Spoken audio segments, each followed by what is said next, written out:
Olá pessoal, aqui é Leonardo Montes, diretamente do campo, da região de Uberaba, Minas Gerais, trazendo mais uma reflexão. Hoje, dia 9 de maio do ano de 2017, e dando continuidade ao nosso mini-curso sobre desobsessão, hoje nós falaremos sobre animismo. Se você quiser ouvir outras reflexões, acessa youtube.com/medium de Umbanda. Vamos lá, animismo. A palavra animismo pode ter significados diferentes em contextos diferentes. Aqui nós vamos usar a palavra animismo para duas situações. A primeira, chamado animismo natural, que é a influência do espírito do próprio médium durante o processo de comunicação mediúnica.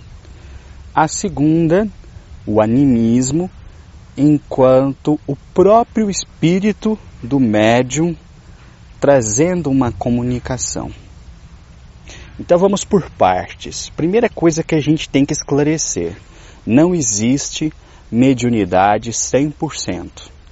Nem em caso de Chico Xavier, nem qualquer outro grande médium, não existe como, até onde nós sabemos, uma informação espiritual atravessar uma pessoa para que possa ser materializada em nossa esfera de forma 100%. Isto quer dizer o quê? Que sempre alguma coisa da mensagem original se perde durante o processo. As obras de André Luiz mostram isso com muita clareza. Como que às vezes os espíritos vão inspirar ali o palestrante, e enquanto os próprios espíritos fazem ali a sua palestra do lado de lá, apenas um pálido reflexo daquilo que foi colocado é que vai passar para o plano dos encarnados. Então não existe mediunidade 100%. Mesmo quando nós estamos falando de um médium inconsciente, nós estamos falando de influência daquele médium no processo de comunicação.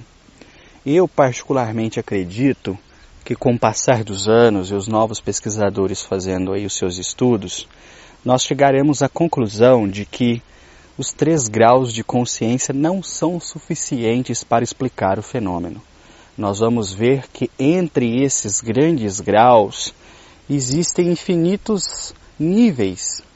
Então, por exemplo, eu já conversei com um médium inconsciente que naquele momento ele parecia estar num estado semelhante ao cochilo.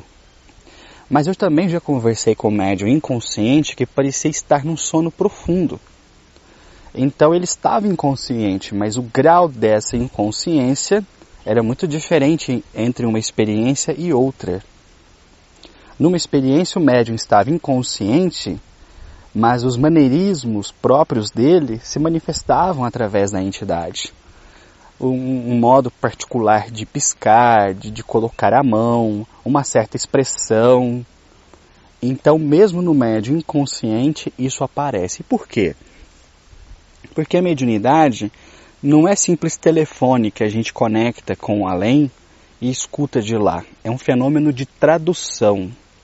Mas, ao mesmo tempo, não existe aquele ditado, né, tradutor, traidor. O que isso quer dizer? Que sempre que se vai fazer uma tradução, algo da interpretação surge ali no contexto. Então isso é absolutamente normal, seja na psicografia, seja na incorporação. Quando um espírito vai passar uma mensagem, essa mensagem vai chegar primeiro para o cérebro espiritual, que vai fazer a interpretação desse conteúdo para depois repassá-lo para o cérebro material, que então trará esse conteúdo para o nosso plano. Então é absolutamente normal a interferência do médium na comunicação. Então se às vezes você vê que um determinado médium tem um certo maneirismo e que esse maneirismo vai se expressar em diversas entidades que ele incorpora, saiba que isso é normal. O médium não deixou de existir durante o transe. Ele não desapareceu. Ele está ali, seja consciente ou inconsciente. Então, o seu próprio espírito é quem vai traduzir essa informação espiritual para o nosso plano. E por isso, os maneirismos e características diversas que são próprios do médium vão aparecer durante o transe mediúnico. Então, isso é absolutamente normal. E durante a desobsessão nós também vamos ver isso.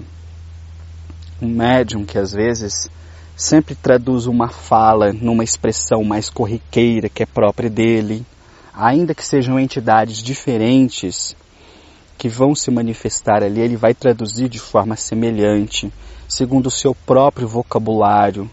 Aqui, aliás, um adendo importante. A entidade trabalha com os conteúdos que tem no cérebro do médium. Quando às vezes vocês percebem um médium incorporado e a entidade fica assim, como é que fala, como é que é aquela palavra, é que a entidade está tendo dificuldade para encontrar aquela informação no cérebro do médium. Então, quanto mais o médium estuda, quanto mais o médium aprende, quanto mais o médium enriquece o seu vocabulário, o seu conhecimento sobre todas as coisas do mundo, né, conhecimentos gerais, mais ferramentas disponíveis tem a entidade ao se manifestar. O que o Chico Xavier costumava dizer, que a espiritualidade considerava uma mediunidade perfeita para os padrões humanos, era aquela mediunidade que se traduzia por 90% de conteúdo espiritual e 10% de conteúdo anímico, ou seja, conteúdo do médium. Percebam bem, 90% espiritual, 10% pessoal. Então, eu já vi médium dizendo assim, eu acho que eu influencio 1 ou 2% no máximo. E olha o Chico dizendo que a espiritualidade considera perfeita uma mediunidade em que há 90% de conteúdo espiritual e 10% de conteúdo pessoal, que era provavelmente o caso dele, né? Então a gente vê como tem gente viajando aí, né, quando vai falar da própria mediunidade, né? Enfim, o que nós temos que tomar cuidado é quando há uma inversão de valores. Quando ao invés de você ter 90% de conteúdo espiritual e 10% pessoal, a gente tem 90% pessoal e 10% espiritual. Aí a coisa já fica imprópria, porque aí será muito mais uma intuição do que propriamente uma comunicação. A grande maioria dos médiums labuta na sua mediunidade entre 50% a 60% de influência espiritual. Então não é de estranhar mesmo, né, que gestos, maneirismos, às vezes tiques, vícios de expressão, vícios de linguagem, podem ser vistas nas manifestações do médium, embora sejam entidades diferentes. Então esse é o primeiro ponto do animismo. O segundo ponto do animismo é quando a sessão mediúnica, induzindo o transe mediúnico, fará um fenômeno interessante. Ao invés do médium colorir com as suas expressões aquilo que ele está recebendo do espírito, é como se ele entrasse em um estado alterado de consciência, onde há uma maior liberdade para que a sua própria personalidade do passado se manifeste. Então é muito interessante isso. Então às vezes não tem espírito nenhum ali.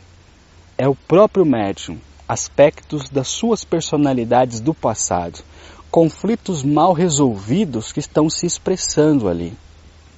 Então, por exemplo, vamos supor que um determinado médium está passando por um período de muita dificuldade financeira. Essa dificuldade financeira, sendo ela tão profunda, pode fazer ressoar em seu próprio espírito um momento em que numa vida passada ele também tenha passado por uma dificuldade desse tipo, e esse conflito sendo tão forte e o transe sendo tão profundo, é como se a consciência dele agora chegasse um pouquinho de lado para que ele assumisse a personalidade do passado. E então é o próprio espírito do médium que está se comunicando, mas não no agora, no passado. Isso pode acontecer na reunião mediúnica. Muitas pessoas até têm preconceito, acham que isso é falta de educação do médium, ou médium fazendo graça, mas nem sempre. Às vezes são mesmo aspectos de personalidades antigas que estão emergindo ali por um conflito que está sendo vivenciado no presente. E essas manifestações têm que ser tratadas com tanto carinho, respeito, quanto se fosse uma entidade sofredora. O Arnaldo Rocha, ainda pegando o exemplo dele, ele conta um caso assim, que uma senhora estava tendo umas manifestações muito repetidas. Era aparentemente a mesma entidade, falava sempre as mesmas coisas, e ele começou a desconfiar que na verdade era a médium que estivesse falando. A dúvida dele era, será que essa médium está fazendo graça ou será que é uma manifestação legítima? E ele conta que o Chico, incorporado no Emmanuel, o Emmanuel incorporado no Chico, né, na verdade, levanta-se, chega até o ouvido dele e fala baixinho, atende normal. Essa é uma manifestação anímica, mas trata com carinho, porque são conflitos passados dessa médium que foram despertados agora e precisam ser resolvidos para que ela possa seguir em paz na encarnação atual. E então, com todo o amor, com todo o carinho, com todo o respeito, ele começou a tratar com essa entidade, começou a conversar com ela e sem dizer nada à médium depois, que não era uma entidade, sim ela própria, no passado. Então olha como o fenômeno mediúnico ele é complexo, né? E seja como for, a gente tem que estar atento aos dois casos.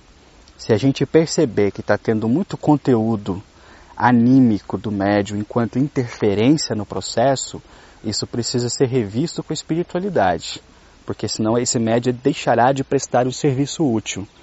Ele estará, na verdade, atrapalhando.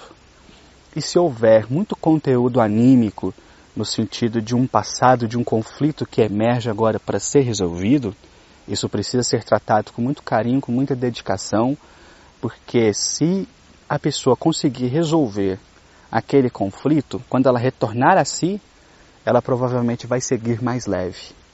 E um dos propósitos da reunião de desobsessão é isso mesmo, né?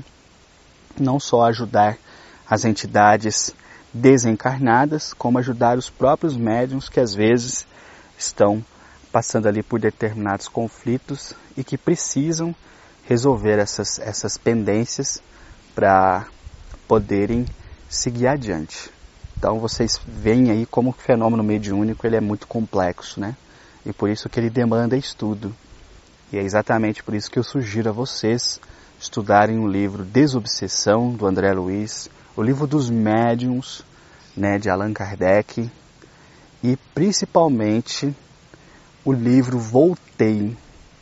Na lista original, quando eu passei as recomendações, eu não havia incluído ele. Agora eu volto atrás. Por quê? Eu reli esse livro, terminei hoje a leitura dele, e recomendo que vocês dêem uma olhada, principalmente nos capítulos finais, quando um esclarecedor reencontra antigos obsessores.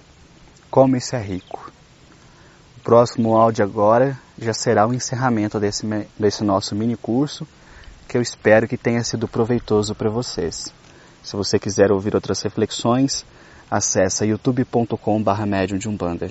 Um abraço a todos.